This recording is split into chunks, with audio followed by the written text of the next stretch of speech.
Live from the Sunshine State in Miami, Florida, here is the Gifted Crafters Morning Show with Nancy.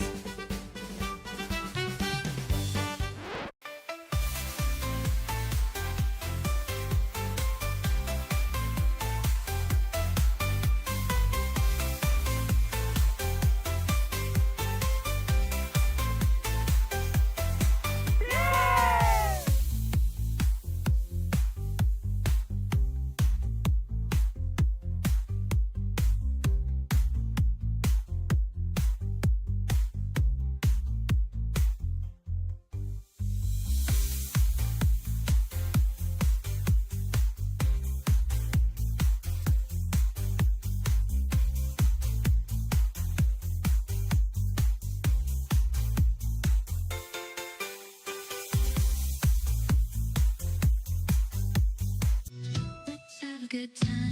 Ooh, time to get our craft on. Ooh, time to have fun. Ooh, time to feel good.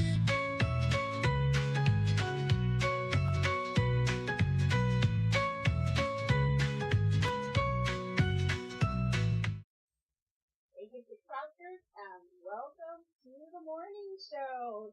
Thank you all for tuning in. Give me 1 second.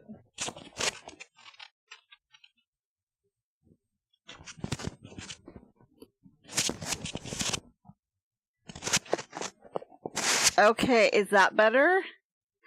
Okay.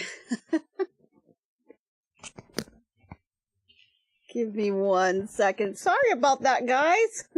I was totally into reading and doing other things that the mic was next to me and I've totally forgot to put it on.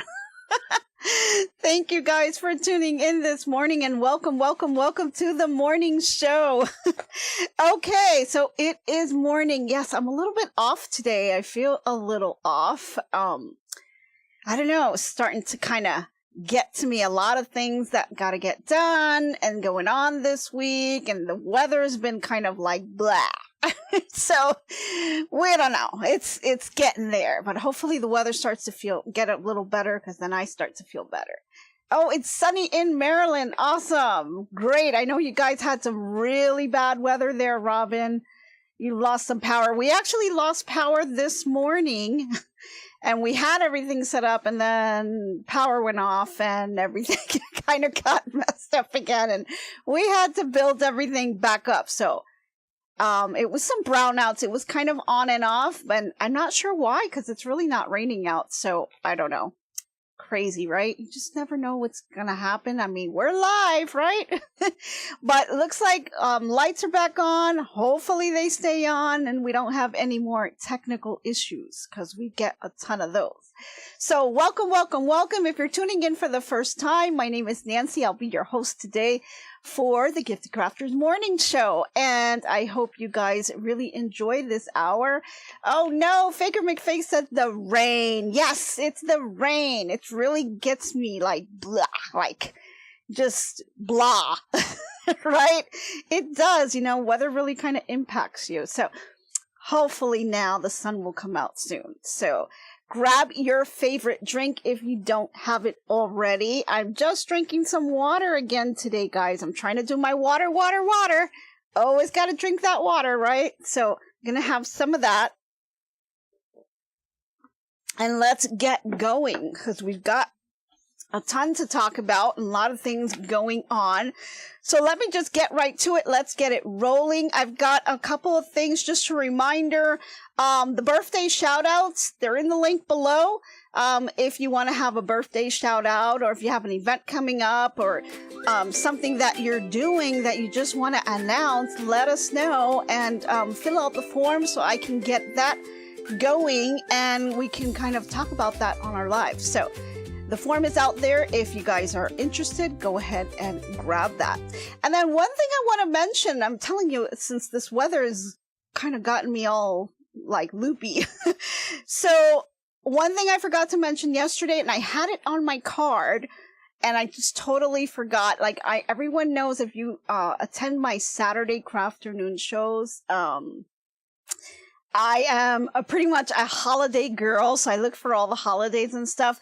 But I didn't want to make this show similar to our Saturday Crafternoon, but I did want to recognize it's Teachers and Nurses Appreciation Week. And yesterday was Teachers and Nurses Appreciation Day. And I wanted to kind of just mention that because that's really an important one. I mean, the teachers, you know, they really guide our kids and help develop them. And then the nurses, you know, they're amazing because the nurses, you know, they hold us through probably one of the tough times of our lives. And I think that's really special. Teachers and nurses, I can't tell you how much they've been a part of our lives. I mean, with my son, going through the autism spectrum and going through the diagnosis and all of that, you know, it's a lot of things that you kind of go through. And the teachers play a big part of it. Nurses play a big part of it. And I just want to appreciate them, you know, because it's really an amazing job that they do. It's pretty tough. So thank you for all the teachers and the nurses out there. And I don't know, do we have any? If you are a teacher or a nurse, let me know in the chat. I'd like to know because, you know, we really, really love that. Okay, so the next thing we have on the list, of course, we've got our food truck cart. Just going to tell you guys real quick, it's outside. Food cart is out there. Go ahead and get your stuff. You know, the truck is still in the shop. We're not sure what's going on with it, but we've got our cart. So go ahead and make the line, get your little snacks and your goodies, and, you know, get yourself all settled in. Okay, so in terms of our projects, yesterday we talked about the farm animal quilts, and we went ahead and we stitched all of the rows to put together the background. So I'm going to show you where we are right now. Let me just open this up. I'm going to kind of pull this over to the side because we've got some progress here. Okay. And I'm probably going to stand up in a little bit because it just makes it a little bit easier. And let me pull this. Yeah, here we go. So this is what our finished piece looks like. I went ahead and stitched the last row that we were missing here. So now we've got it all completed. It's got all the rows on here. I've got the sky on here. And then I went ahead and I squared it off. I got rid of all those scrappy edges, made it nice and square. All I did, guys, was I took my really long ruler, and one of the things I want to show you that I have in my craft room, and this is kind of a not something that, well, you can buy it, but, you know, it's very easy for you guys to do, and it really helps. I have underneath this mat, let me move this over to the side. I'm going to see if I can kind of lift it to show you. Here, let me pull this to the side here. Underneath the mat here, I'm going to undo it just so that you guys could see. I'm going to grab this little knife because I have little tiny pieces of tape holding it down so it doesn't move around on me. As you can see under this mat, I'm going to slide it this way. You can see here, I've got this galvanized piece of aluminum here. I'm sorry, of steel. So it's galvanized steel that you can pick up at Home Depot. That's all this is. It's just a very thin, flat layer. And what this does, and then underneath that, I do have a little piece of cardboard, just from like an Amazon box that I just cut, because I didn't want it directly on my table. I didn't want it scratching it. So I put this box underneath, the piece of cardboard underneath, and then I have this sheet right here. It's very thin. You can pick it up in Home Depot. They're not too expensive. And then I put my mat right on top of that. And then what I do is, which I just undid, I just took a tiny piece of tape and I just taped it to my desk so it doesn't move around. You don't have to. You could just tape it to the cardboard so you're able to move it. But what does that do? Well, that allows me to use my magnets. And so if I have my magnets here, it will kind of make it really easy to kind of put things down and prevent them from shifting. So this kind of holds it in place. So whenever I'm cutting fabric or anything that I want for it to kind of just stay and not move, and maybe like have another hand just holding it down for me, that's what I use. And so when I was squaring this off, especially when you have really large pieces that you're trying to cut, when I'm squaring this off, you know, I'll have my big long ruler and then I will put this down and then I would use my magnets to kind of hold it in place. Or, let me grab my big ruler to show you.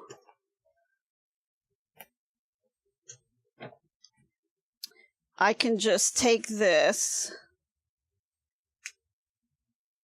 you know, and I would line it up. And then I would put my magnets right on top.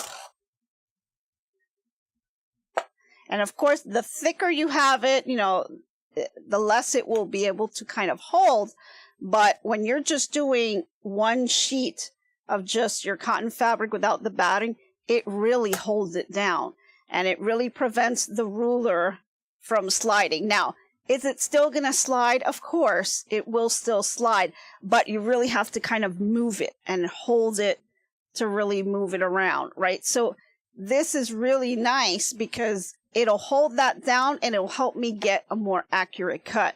And then the magnets, you can just get the magnets from anywhere. They have them on Amazon. These are just from the dollar store. They work pretty well and they kind of just hold it down for me. Are they like super strong? These, not so much. These are much better. So I like them because they do really help. Because yeah, exactly, Wanda. The fabric's always moving around when you're trying to cut. And I think that's one of really the most frustrating pieces is when you are starting to do that, that it does that. Oh, but see, that you use Velcro to keep your mat from sliding. That's a great idea too. Yes, Velcro. That's a great one. You know, you can have it that way your mat doesn't slide around.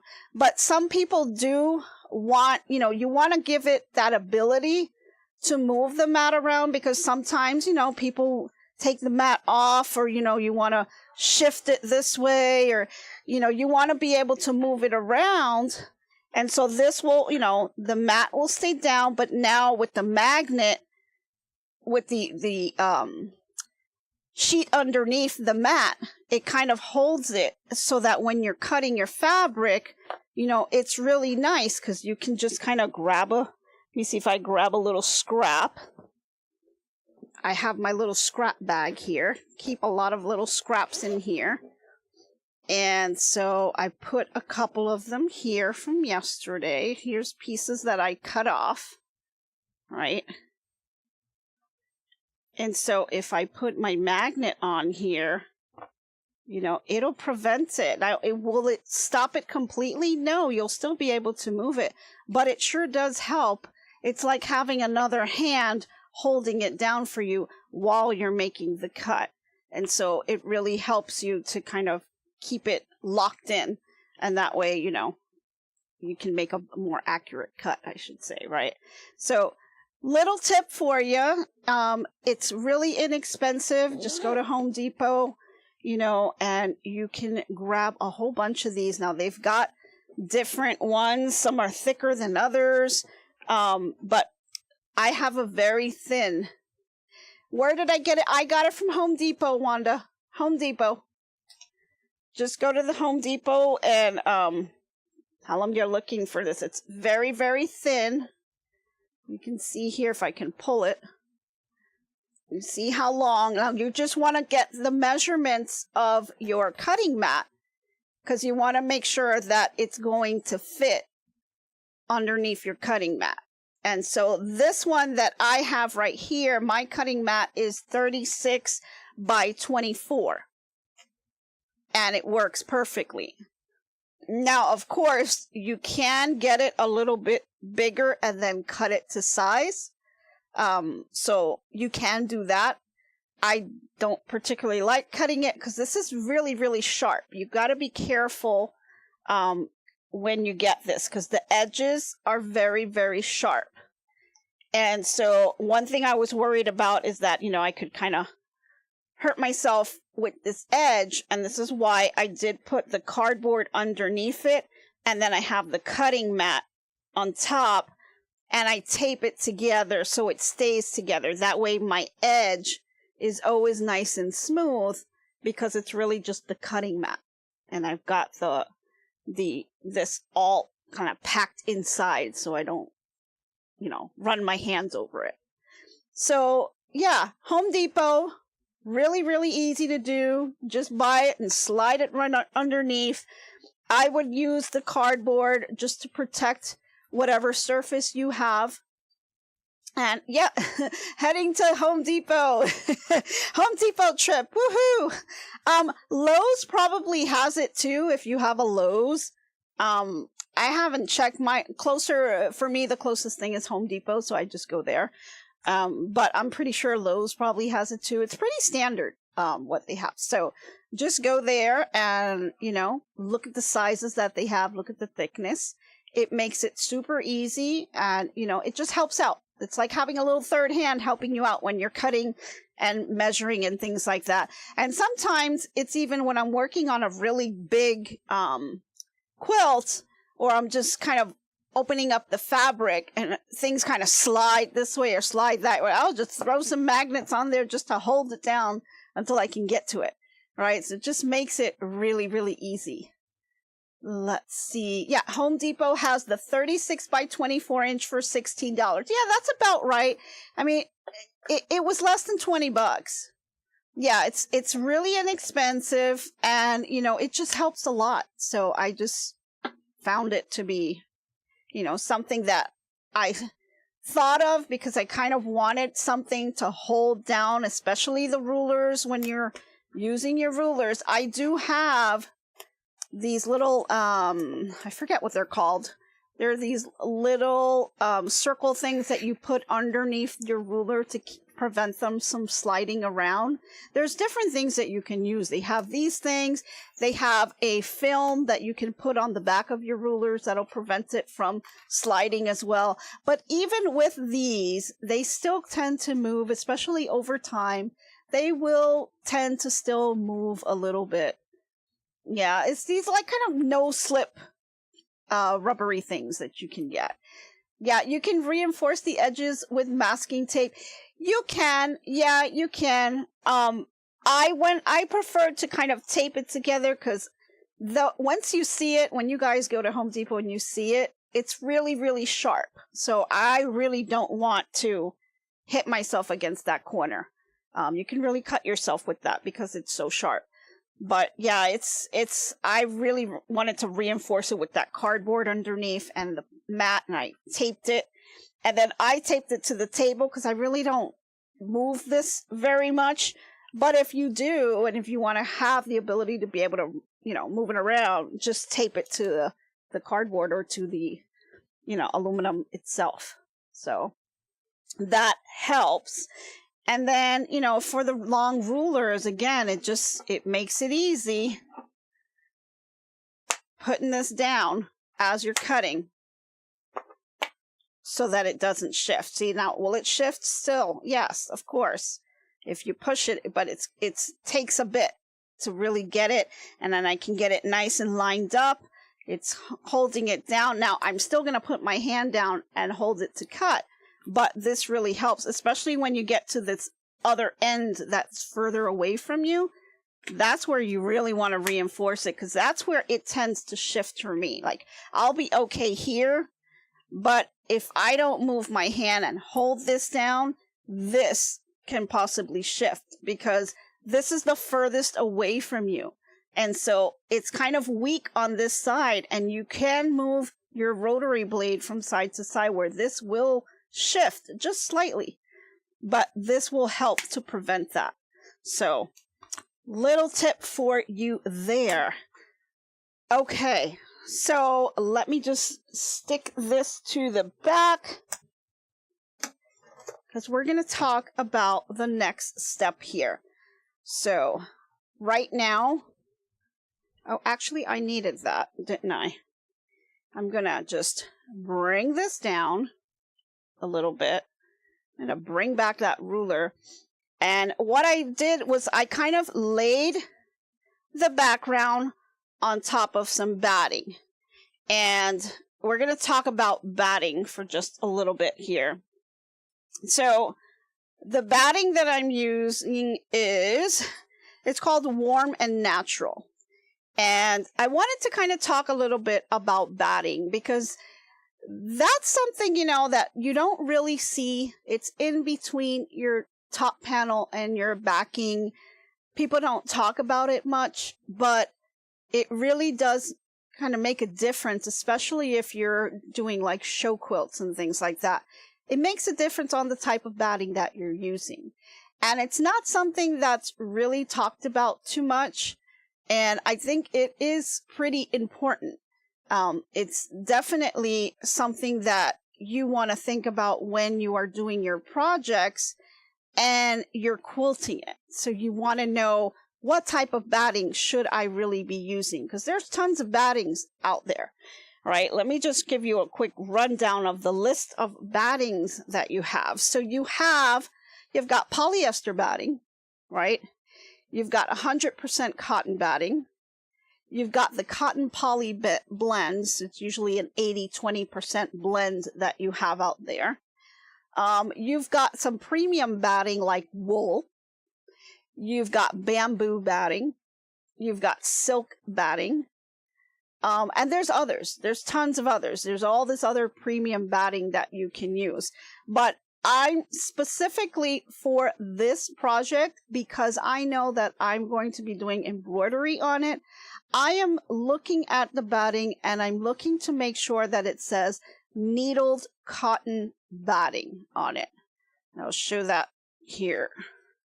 So this is needled cotton batting. And a lot of people really don't understand what that really means. But to talk about that, you really need to understand batting itself. So, you know, what is batting? You know, what are the types of things that you're looking at when you're looking at batting? So, you know, batting is what we obviously put in between, you know, our quilts. So it's like our little sandwich, right? So there's two types of things that you want to really look out for when you're picking your battings, right? For the first thing you want to look out for is your loft, right? So there's different types of loft. There's high loft and there's low loft. Obviously, the low loft will be the thinnest batting, and then the high loft will be thicker batting, right? So this one it's pretty low loft here. And sometimes you'll see it on the package and sometimes you won't, right? A lot of the times, depending on the company that you pick, it'll tell you high loft or low loft. And this is a low loft, so it's a really thin piece of batting. But the thicker the batting, the more, if you are quilting, the more your quilting is going to kind of pop, right? So that's something to look for, because depending what project you're making, you want to make sure you select the right one. So that's the first thing that's one of the factors of batting. So the second factor of batting would really be the fiber, right? So what is the type of batting that you're looking at? Is it polyester? Is it cotton? Is it a blend? Or are you going for one of those premium battings like wool, bamboo, silk? It really depends, again, on the type of project that you're doing. So, sometimes these cotton and cotton blend battings are going to have something called scrim.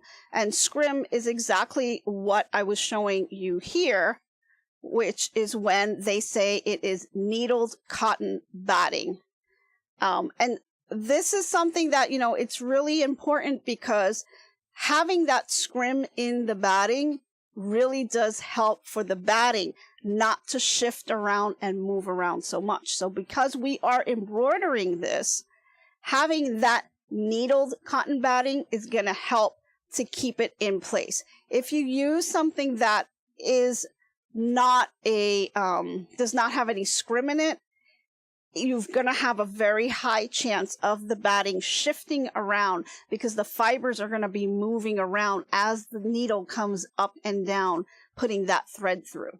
So having the scrim really does help with the embroidery process. So you want to make sure that, you know, if that's something that you're doing, like quilting, embroidering your project, you want to make sure that you use that. And there's all kinds of pros and cons for each one of these things. Let me just kind of go through them since we're already on this. I'll kind of go through all pros and cons for you. So polyester, it's warmer, it's less expensive, it's durable. So these are some really good pros on the polyester batting, but the cons is that, again, it tends to shift if it's not densely quilted. So if you're quilting something with a very light design, it will shift.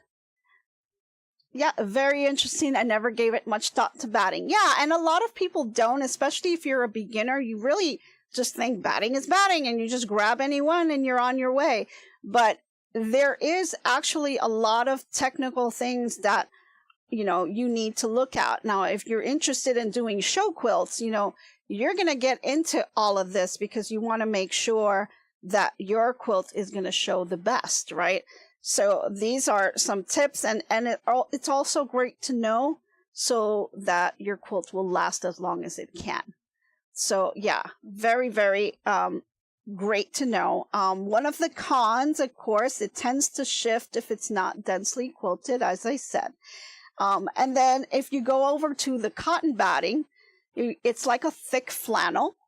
It's very heavyweight, but it is the better option for machine quilting. Cotton is better than polyester batting than for it to be machine quilted.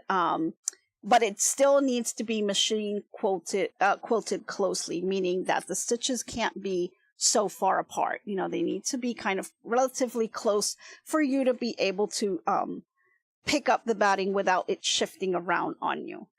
Now, the cons for cotton batting, it does shrink, okay?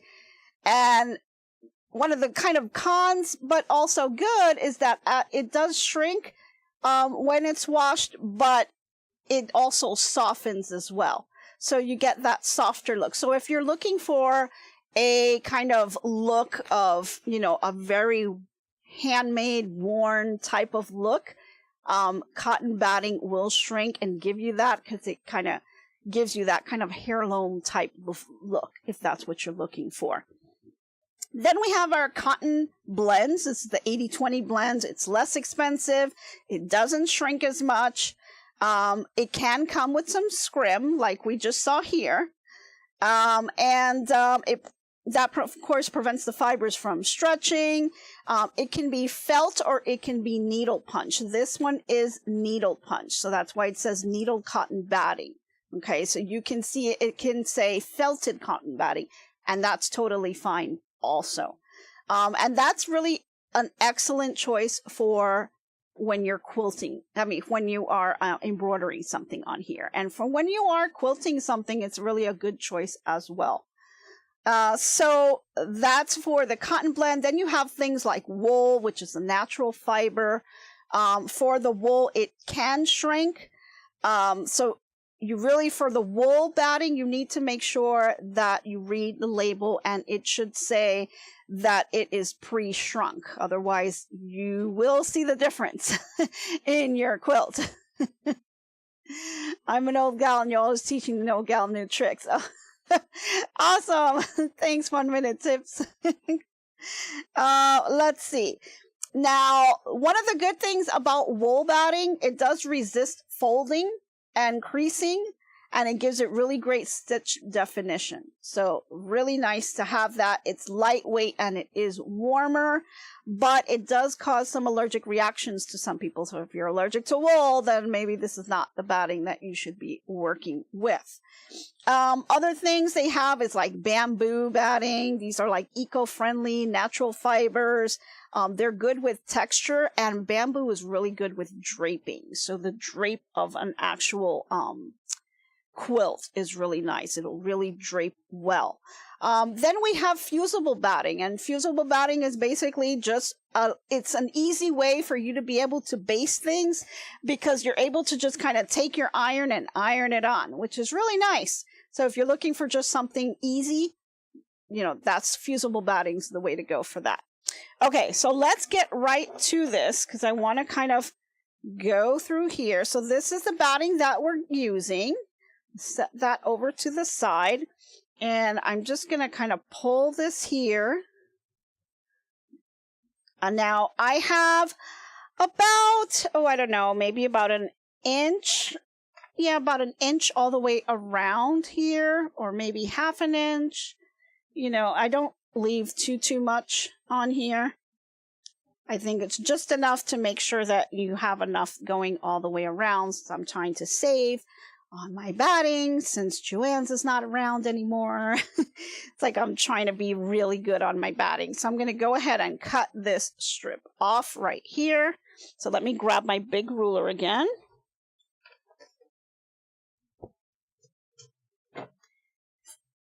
And I don't have the backing on this, okay? This is just the quilt top and the batting. That's all this is, because that's what we're going to go ahead and embroider on. So we'll put the backing in later. So I'm going to go ahead. I'm going to measure, well, I'm going to leave myself some space. I'm going to do about 2 inches from this edge here, more or less. And this doesn't have to be totally exact. We can trim it off later. But I'm going to stand up here so I can just kind of see. Hope you guys don't mind. Hopefully you don't have my head too much in the way here. And then, of course, I can use my little magnets to kind of have me, kind of help me hold this thing down. Don't need to use them all, but why not, right? Hold things down. And I kind of have it out of my way. And I like to kind of stretch them out here. There we go. It just helps. It's like an extra hand. And then I'm just going to grab my blade. I've got this about 2 inches off. And then I'm going to go ahead and cut now. Kind of hard on this angle. I like to be on the other side, but we'll kind of just do it this way. Just to show you guys. I really don't like cutting this way, but this will help. My blade, I think, needs to be changed as well. There we go. Let me just move. See, I'm still able to kind of move it around, so I'm going to move it over to the other side now. And I do need to kind of shift this down. There we go. Can you guys see that? Okay. So again, I'm just going to line it up on the edge here. And then grab my little rotary blade here. And we'll just go all the way down. Okay. So this is all the batting I have left, which is kind of good for a little project here. So I'll go ahead and save that.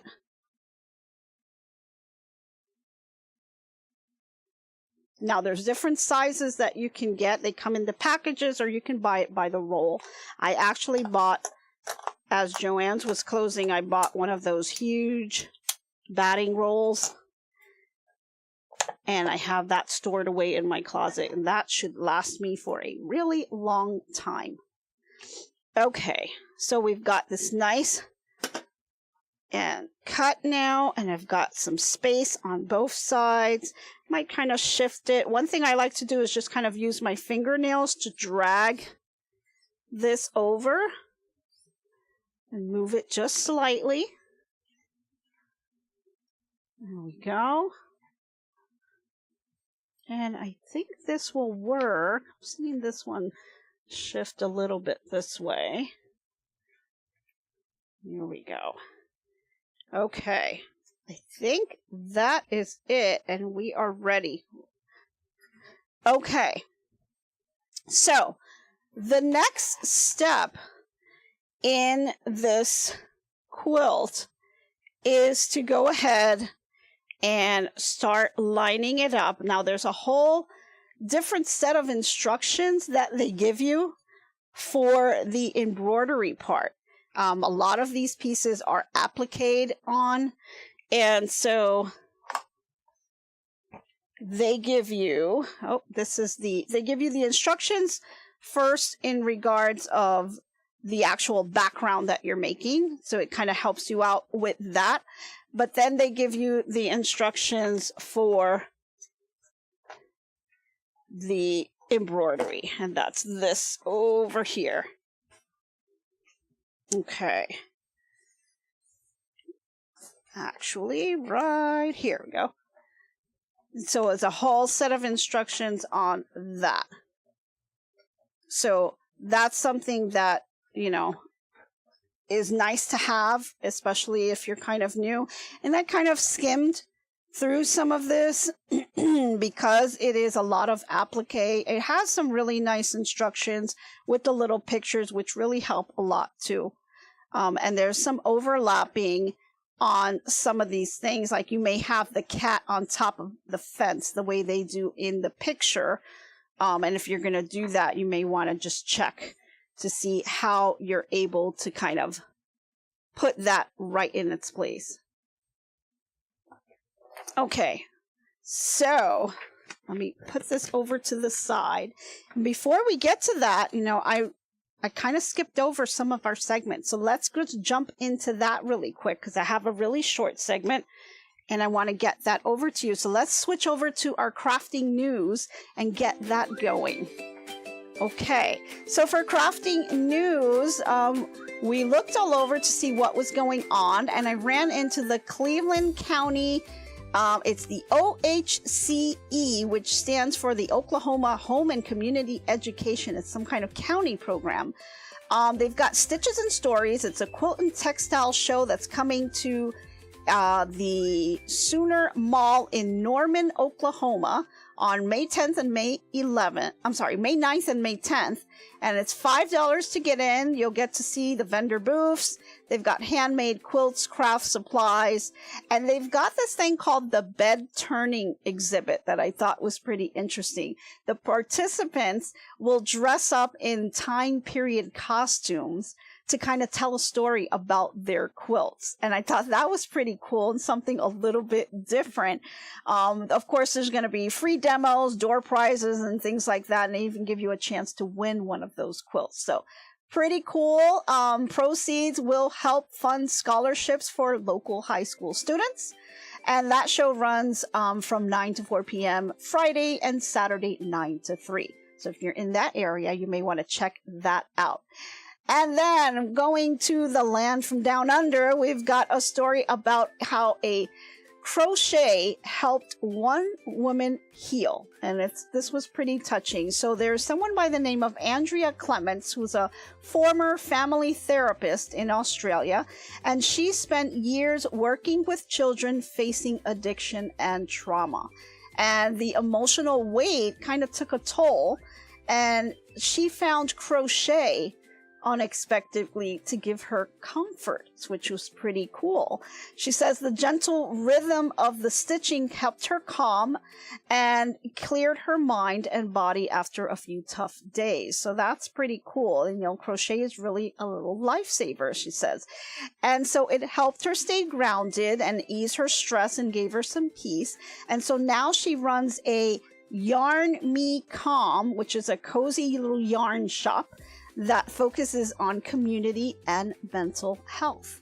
So I thought that was pretty cool and good to share with you guys. So just wanted to get that out to you. Okay, let's see here. I'm gonna grab this, put this over to the side. let's get back to our projects, right? So I'm going to go ahead and I'm going to put down the sun. I'm going to start off with the sun as our first piece to get embroidered. And I just kind of want to generally thought about having it on the side, maybe in the middle, but I kind of like the side because I don't want it to feel everything so symmetrical. I want it to kind of be really scrappy. So I might just kind of do a little side thing here. And then what I'm going to be using for my backing, I'm going to take my hoop. This is a 5x7 hoop. And it does come with the little grids. So you can use the grids if you'd like. But I'm going to go ahead and take my hoop. And I already have the fabric and I have the batting, but I still want to add a stabilizer to it because I want it to prevent it from really shifting around. So there's a couple of things that you can use. You can use your typical tearaway stabilizer. This is kind of like my go-to for a lot of embroidery projects, or you can use this one here. This is called no-show mesh, which is used a lot as well. So either one, you could use either one. It really just depends on your preference. For this particular project, I think I'm going to go with, if you want to go with 2 layers of no-show mesh, or you can go with the cutaway. Actually, I'm just going to go with the cutaway.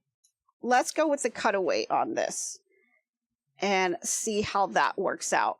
So I'm going to just take this, and what I'm going to do is I'm going to be floating the hoop onto the quilt onto the hoop. So I'm going to scoot this over just a tad, and the way I kind of quick and dirty way of just cutting a piece of stabilizer. So I kind of just unroll it here, and I just kind of throw this down here. There. And then it doesn't have to be exactly straight. I just want to make sure that I have enough coverage around the hoop. And so I'll just kind of lay it down and just go ahead and cut that piece. Okay. I'm going to move that over to the side. You grab a little drink. Okay. And so I'm just going to take this, go ahead and hoop this on here. I'll have to loosen it up. If you got those magnetic hoops, that's a good one to use as well if you want to do that. But I'm going to go ahead and just use a regular hoop. And I'm going to put it in here. And then I'm just going to start pushing it down and get it in here. Faker, you didn't realize you can embroider on no-show mesh? Yes, you can. You can, definitely. I've done that for many quilts. I actually like the no-show mesh, just because the tearaway is a little bit rougher, but this one's going to have so many pieces, and I was looking at the embroidery. It's a lot of applique, but it's also a lot of areas where it's pretty dense. So I'm going to go ahead and just use the tearaway. Yeah, Becky's going to be on her new time today, guys. She is back, so she should be on, which will be nice to see her again. Okay, so all I did was kind of just, throw the tearaway on here, and then I went ahead and tightened this up as much as I could. And then you just kind of give the little tap test. Just make sure it sounds like a little drum. Then that's how you know it's nice and secure and nice and tight. And I make sure that my edges are in. And so this is ready to go. So I've got that on here. And then in terms of the placement, you want to make sure that you're going to place it in the right spot. So when you're placing it on your quilt, this is where you can kind of use your template, right? Because you could have this on here and you can use it as your guide. So this hoop is going to be underneath.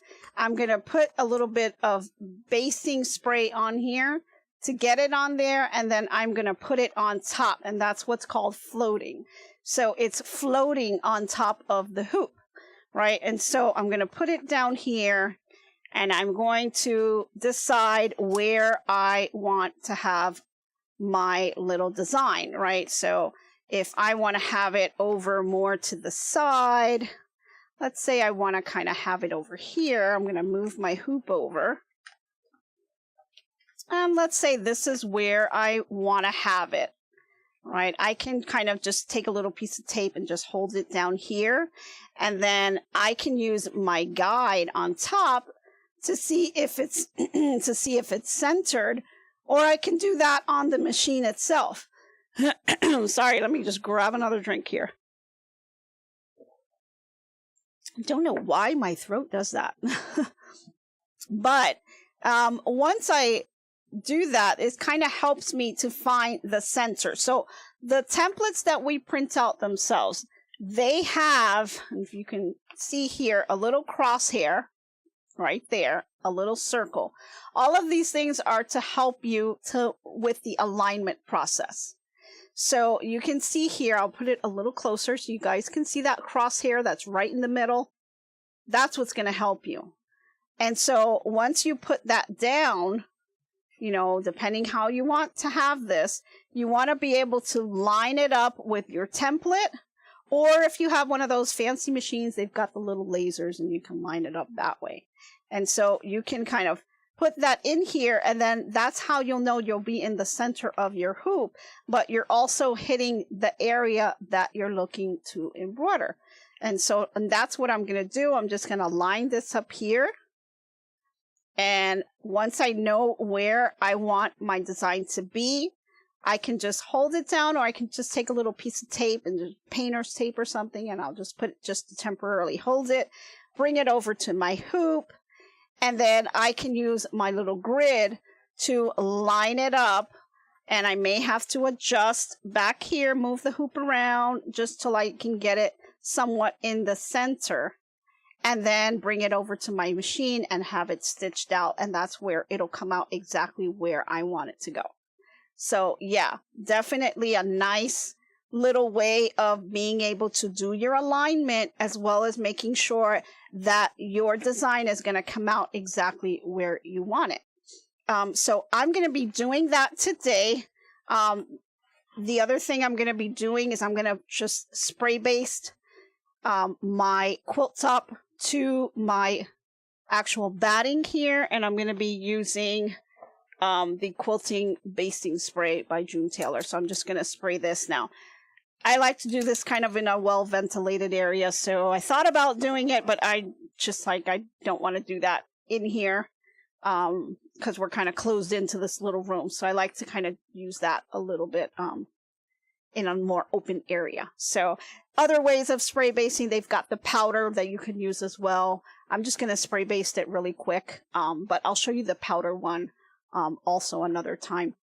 Okay, so let me kind of get to a couple of our other segments. Let's go over to the inspirational quote of the day, because I want to give that to you guys, because we're almost out of time. So let's head over to that. So today's quote of the day is, "Don't worry if it's not perfect. Worry if you stop trying." And absolutely, that is one thing that you want to do, is make sure that you keep trying, because this quilt may or may not turn out perfect, and that's okay. I'm okay with that, because I'm just going to keep trying until I get everything right. So, you know, I've got you guys here with me, and you guys will help me out. And if there's anything that looks like I'm doing it wrong, please let me know. Because, you know, we all make mistakes and we learn from our mistakes. So we definitely want to keep encouraging ourselves to keep trying new things. Okay, so let's get to our top 5 comedy, shall we? Alrighty, let's roll that in. All right, so today's top 5 is warning signs my husband insists that I hang on the door of my new craft room. Yes, he's got some signs he wants me to put up on there. So let's see what he came up with. All right, number 5. Mom has her seam ripper in her hands. There's a big warning. Yes, not a good time to enter the room. I have the seam ripper in my hand. So he knows me well. Very good. Alrighty, and number 4 of the warning signs that we want to hang in our craft room is warning, if you do not know what a layer cake is, turn back now. Yes, that happened the other day. I asked him to pass me, can you pass me that layer cake? And he's like, what's a layer cake? And I kind of gave him the look. I asked you once. Yes, and I gave you the look. Like, come on. How could you not know what a layer cake is? Really? Okay. Warning signs that my husband insists I hang on the door in my new craft room. Number 3. We've got warning, hot iron in hand. Choose your words very carefully. Yes, please do. You don't want to get burnt, right? Okay, and number 2, our warning sign for the husband that insists on that I hang in my new craft room, and we'll see if we're gonna do these or not. All right, number 2 is warning, open door slowly, project pieces may fly out. That's true. That's absolutely true. We've got pieces all over the place. Okay, and the number 1 warning sign that my husband insists that I hang on the door in my new craft room is warning, enter only if you brought coffee, snacks, or premium cotton. Yes. Definitely, that's the number 1 sign. So I hope you guys really enjoyed that. We really enjoyed putting it together for you guys, and hopefully that will put a little giggle in your day today. So I hope that you guys really appreciate that. So, you know, this is where we're at on our quilt right now. I'm going to continue to work on this and get the alignment done on the sun. I'll stitch out the sun, and then I'm going to start to look at some of the applique pieces. And then I really have to decide, you know, where I'm going to be placing each one of these things. And then, you know, some of these, like I said, they're appliques, so I do have to kind of pick out the fabrics and how I want like a little barn to look like and things like that. Because just in the barn itself, it's got a few pieces. The barn door is one color, the roof is another color, the sides. So you want it to look really nice and cute. So I'm going to kind of see what I have in terms of fabrics that's in my stash. Like I said, I've got my little bag of fabric pieces on here that I kind of put together. So I will definitely be looking through this bag, and I've got a couple other places that I've got some scraps. So definitely we'll be looking at that to be able to pull this together, and I'm going to go ahead and start embroidering it. And then once we're done embroidering it, we're going to add the backing, and we'll put some border on it and do some binding. And then this will be done. So it'll be a lot of fun on that. And we've got tons of other projects that we are going to be doing. So this is a lot of fun. I really enjoy it. I hope you guys do too. And I really appreciate you guys joining me this morning. It's always so much fun to see you guys. Awesome. It's always great to see you. Great giggle. Starting your day with a giggle or two. Awesome. Great tips. Great, Karen. Awesome. You're going to Lowe's this afternoon. Yes. Go grab that piece of sheet metal, because I think it really does make a difference, and it really helps out, and it's really inexpensive. So I think it's great. Okay, guys, so we are just about at our hour, and Becky's going to be coming on soon. So if you guys want to head over to her channel, we're going to take a look to see what she's got. I'm sure she's got a wonderful show lined up for us today. Thank you all for tuning in today. I really appreciate you spending your morning with me. I hope you go in your craft rooms today and do something wonderful. I know I will. Thanks again for tuning in, and I hope to be crafting with you soon. Bye, everyone.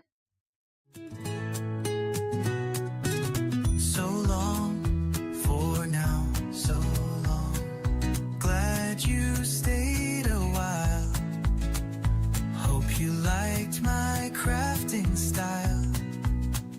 Hope I left you with a smile.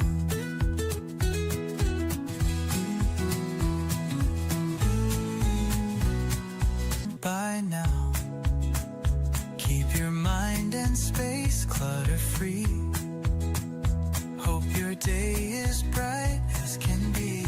So long, my friends, till we craft once again. Bye now, stay crafting. See you tomorrow. So long, my friends, till we craft once again.